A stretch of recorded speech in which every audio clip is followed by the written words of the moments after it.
Assalamualaikum warahmatullahi wabarakatuh. Perkenalkan, nama saya Pepi Sari, NIM L1A1156, kelas R001, Fakultas Pertanian Universitas Jambi. Baiklah, di dalam video saya yang sebelumnya, saya sudah menyampaikan kepada kalian semua tentang materi teknik pembibitan, teknik penanaman.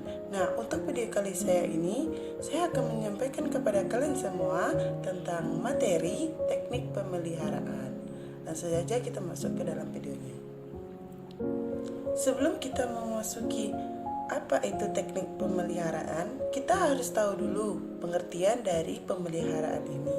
Nah, pemeliharaan tanaman hutan ini merupakan salah satu kegiatan yang bertujuan untuk menjamin keberhasilan tanaman. Keberhasilan ini diperlihatkan oleh kondisi tegakan yang mempunyai kualitas baik sesuai dengan tujuan penanamannya. Jadi itulah pengertian dari pemeliharaan. Kemudian, pemeliharaan hutan ini memerlukan biaya yang cukup besar. Oleh karena itu, tingkat pemeliharaan hutan itu harus memperhatikan syarat-syarat tertentu.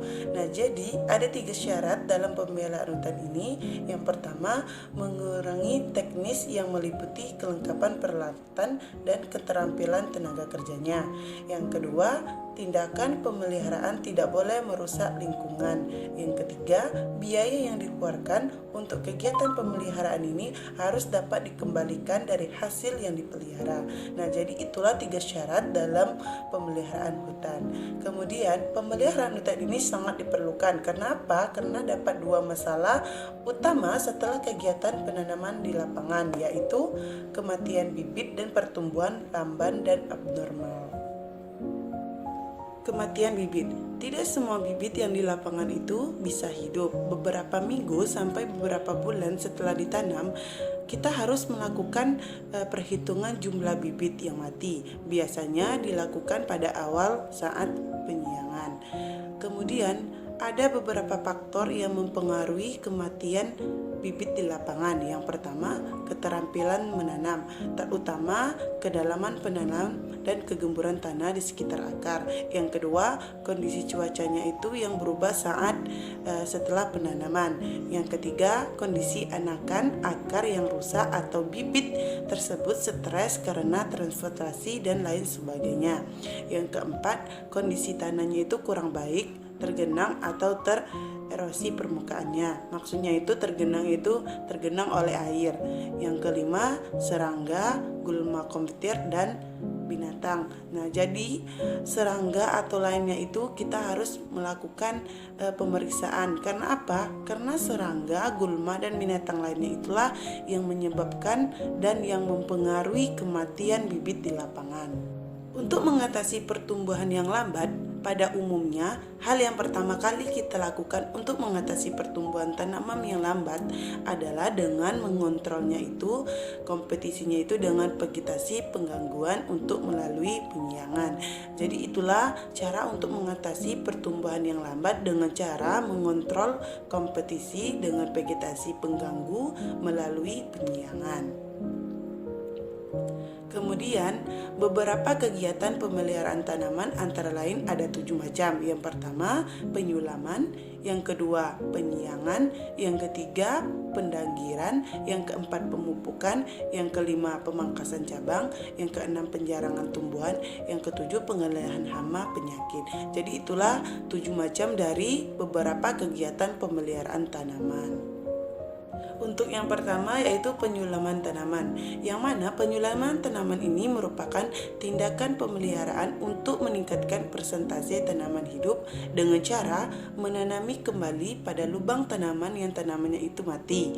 Nah, penyulaman itu dilakukan apabila persentasenya hidup tanamannya itu kurang dari 80%. Jadi itulah penyulaman tanaman itu, yang mana meningkatkan persentase tanaman hidup dengan cara menanami kembali pada lubang tanaman yang tanamannya itu sudah mati. Yang kedua,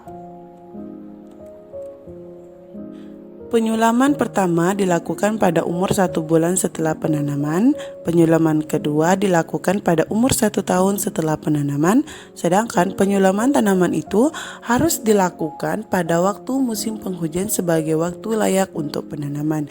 Jadi, penyulaman tanaman ini yaitu untuk meningkatkan presentasi tanaman hidup dengan cara menanami kembali pada lubang tanam yang tanamnya itu mati. Nah, jadi penyulaman yang pertama itu dilakukan pada umur 1 bulan, kemudian penyulaman kedua itu dilakukan pada umur 1 tahun, yang setelahnya itu penyulaman tanaman itu harus dilakukan pada waktu musim hujan sebagai waktu layak untuk penanamannya. Yang kedua, penyiangan, yang mana penyiangan ini merupakan kegiatan pembuangan vegetasi pengganggu dengan tujuan untuk menghindarkan persaingan air, hara, dan cahaya. Kegiatan penyiangan ini dilakukan mulai tahun pertama sampai tajunya itu saling menutup atau mencapai ukuran tertentu sehingga biasnya itu berkompetisi dan menekankan pertumbuhan gulmanya. Kemudian penyiangan ini adalah pengendalian gulma yang bertujuan untuk mengurangi jumlah gulma sehingga populasinya itu berada di bawah naungan ekologis. Gulma ini diprioritaskan seperti alang-alang, rumput-rumputan, dan liana. Pun tujuan dari penyiangan ini untuk memberi ruang tumbuh yang lebih baik bagi tanaman pokok dengan cara memberatas tanaman pengganggu. Tanaman perlu disiangi jika 40-50% itu tanaman itu tertutup oleh gulma atau tumbuhan liar. Jadi, penyiangan itu dilakukan pada waktu musim hujan atau musim kemarau. Penyiangan itu dilaksanakan minimal 3-4 bulan sekali dalam 1 tahun sampai tanamannya itu berumur 3 tahun. Tergantung pada kondisi gulmanya. Jadi, penyiangan ini dihentikan jika tanaman pokoknya itu sudah mampu bersaing dengan tanaman liar dalam memperoleh cahaya matahari. Penyiang ini dapat dilakukan secara manual dengan membersihkan gulmanya itu di sekitar tanaman. Penyiangan ini dilakukan secara manual itu dengan sistem penyemiringan berdiameter 1-2 meter, di mana batangnya itu sebagai porosnya. Penyiangan itu dilakukan dengan parang atau parit dengan cara menebas total semua tumbuhan pengganggu yang ada sekitar tanaman selebar piringan. Tinggi penebangan gulma ini adalah 5 cm dari permukaan tanah. Jadi hasil dari tebasan atau bebadan itu dapat dijadikan sebagai musal yang ditumpukan di sekeliling tanamannya. Jadi penyiangan itu banyak dilakukan, ada juga yang secara manual, ada juga yang dilakukan secara mekanisme. Vegetasi pengganggu atau gulma sebagai kompetitor tanaman pohon yang mengganggu melalui beberapa cara, yaitu yang pertama, gulmanya itu secara langsung sebagai kompetitor terhadap cahaya, air, dan hara. Yang kedua, gulmanya itu dapat meliputi pohon dan akhirnya itu mematikan melalui penaungan yang berat. Yang ketiga, vegetasi permukaannya itu yang lebat meningkatkan peluangan kebakaran dan juga sebagai pelindung binatang dari serangan predator. Yang ketiga, pendangiran tanaman. Adapun pendangiran tanaman ini adalah kegiatan penggemburan tanah di sekitar tanaman pokok yang bertujuan untuk memperbaiki sifat fisik tanah atau aerasi tanah sebagai upaya memacu pertumbuhan tanaman. Jadi itulah pendangiran tanaman yang mana dia itu melakukan penggemburan tanah di sekitar tanaman pokok yang bertujuan untuk memperbaiki sifat fisik tanahnya. Waktu pendanggiran itu dilakukan pada musim kemarau menjelang musim hujan tiba. Jadi, pendanggiran itu dilakukan pada tanaman yang sudah berumur 1-4 tahun dan diutamakan pada tanaman yang tidak mengalami stagnasi pertumbuhan atau tempat tumbuhnya itu bertekstur berat dan lahannya itu tidak melalui pengolahan tanah. Jadi, pendanggiran itu dilakukan 1-2 kali dalam 1 tahun, tergantung pada tekstur tanahnya itu masing-masing. Jadi makin barak teksturnya maka makin sering dilakukan pendanggiran.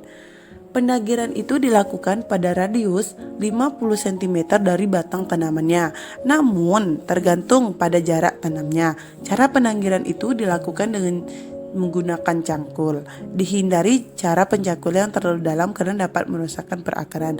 Jadi penanggiran itu dilakukan 1-2 kali dalam 1 tahun, tergantung pada teksturnya tanahnya. Jadi kalau makin barak tekstur tanahnya, maka makin sering dilakukan penanggiran. Itulah penanggiran tanaman. Yang keempat, pemupukan. Pemupukan itu sebagaimana tanaman yang lain dan juga manusia. Pohon itu memerlukan makanan untuk pertumbuhannya. Makan untuk pohon itu disebut juga unsur hara, atau secara populer disebut juga dengan pupuk. Nah, pupuk ada beberapa macam bentuk, ada yang padat dan ada juga yang cair. Yang padat itu misalnya urea, NPK, TSP dan lain-lain. Adapun pertumbuhan pohon ini akan terhambat apabila terdapat kekurangan dari unsur hara di atas. Jadi, kegiatan pemupukan itu sebaiknya dilakukan pada awal musim hujan. Untuk pemupukan dapat dilakukan dengan cara meletakkan pupuk dalam lubangnya itu sedalam 5-10 cm atau di sekeliling batangnya itu pada batas proyeksi tajuk tanaman. Jadi, untuk dosis pupuk itu disesuaikan dengan keperluan atau anjuran dari penggunaan pupuk. Untuk pemupukan dengan NPK dapat dilakukan dengan dosisnya itu 75-100 tahun atau pohon. Yang kelima, pemangkasan tanaman. Yang mana pemangkasan tanaman ini sama saja dengan pemangkasan cabang. Yang mana yaitu dengan pemotongan atau pembuangan cabang bagian bawah untuk memperoleh batang bebas, cabang yang bebas dari mata kayunya. Pemangkasan itu dimaksud juga untuk meningkatkan nilai kayu atau bebas dari mata kayunya dan menstimulasi pertumbuhannya. Prioritas pemangkasan ini hendaknya dilakukan terhadap cabang yang terserang oleh penyakit atau tidak produktif atau mati. Jadi, untuk pemotongan atau pembuangan cabangnya itu dilakukan untuk cabang yang sudah terkena penyakit atau yang sudah mati. Pemangkasan cabangnya itu dilakukan pada tanaman yang peruntuknya itu sebagai kayu pertukangan. Sedangkan tegakan yang peruntukan yang lainnya itu seperti pult dan kayu bakar tidak boleh dilakukan pemangkasan. Jadi pada tanaman kayu cabang bagian bawahnya itu harus dihilangkan. Hal ini akan memperkecil bentuk batang yang cenderung meruncing dan memperkecil jumlah mata kayu pada batang utama sehingga peningkatan riap volumenya kayu. Jadi pemangkasan ini dapat dilakukan dengan menggunakan pisau atau gergaji. Pemangkasan cabang yang agak besar itu menggunakan gergaji pangkas yang tajam dan pisau pangkas itu untuk cabang yang kecil. Hasil dari pemangkasan cabang itu harus rata dengan batang, yaitu pada letak sambungan pangkal cabang itu dengan batang pohon. Kemudian luka bekas pangkasan itu sebaiknya itu ditutup seperti untuk menghindari serangan dari penyakit yang lain yang muncul.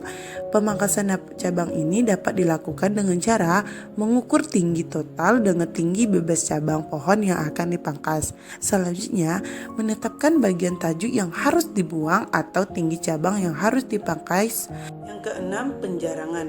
Penjarangan ini adalah tindakan pengurangan jumlah batang persatuan luas untuk mengatur kembali ruangan tumbuh pohon dalam rangka mengurangi persaringan antar pohon. Jadi perjarangan ini bertujuan untuk memberi ruang tumbuh yang lebih baik atau cukup bagi pohon tinggal untuk memperoleh pohon sehat dan berbatang lurus agar diperoleh hutan dengan massa kayu dan kualitas kayu yang tinggi. Jadi itulah penjarangan ini tadi, yaitu dengan pengurangan jumlah batang persatuan atau mengatur kembali ruang tumbuh pohon dalam rangka mengurangi persaingan antara pohon. Maksud penjarangnya ini, pohon-pohon yang dimatikan dalam penjarangan ini adalah pohon-pohon yang berbatang cacat atau sakit, yang mana juga berbentuk jelek dan pohon tertekan. Jadi penjarangan ini dilakukan ketika tajuknya itu antar pohon saling bersentuhan atau saling menutup. Untuk pohon cepat tumbuhnya itu penutupan tajuk itu terjadi pada umur yang lebih muda dibandingkan dengan pohon lamban tumbuh. Oleh karena itu, penjarangannya itu awal jenis cepat tumbuh pada umur sekitar 3-4 tahun, sedangkan jenis lamban tumbuhnya itu sekitar 5-10 tahun. Kaitannya dengan intensitas biasanya itu pada umur muda dilakukan dengan intensitas lemah dan akan semakin kuat dengan makin meningkatnya umur. Untuk penjarangan ini dilakukan agar terciptanya fase-fase pertumbuhan secara baik yang meliputi fase semak, sungai, pase sapian, pase tiang, dan pase pohon. Jadi tindakan itulah penjarang ini dilakukan dengan pase tiang dan pase pohon. Untuk tindakan penjarang ini dilakukan dengan pase tiang dan pase pohon dengan menebang sebagai pohon, sehingga produksi produk kualitatifnya itu hanya diarahkan pada produksi kualitatifnya. Yang ketujuh, pemberantasan hama dan penyakit. Jadi, pemberantasan hama dan penyakit itu dilakukan untuk menekankan populasi hama atau penyakit agar tidak menimbulkan kerusakan yang secara alami merugikan. Secara umum, pemberantasan hama hutan itu dibagi menjadi dua, yaitu pemberantasan secara alamiah dan pemberantasan secara kimiawi. Pemberantasan hama secara kimia itu yaitu dapat menggunakan pestisida, sedangkan pemberantasan hama secara alamiah itu dilakukan dengan cara menggunakan predator alami. Jadi itulah pemberantasan hama dan penyakit. Tujuannya itu untuk menekankan populasi hama atau penyakit supaya tidak menimbulkan kerusakan yang secara. Sekian video dari saya. Lebih dan kurangnya saya mohon maaf yang sebesar-besarnya. Wabillahi taufiq wal hidayah. Wassalamualaikum warahmatullahi wabarakatuh.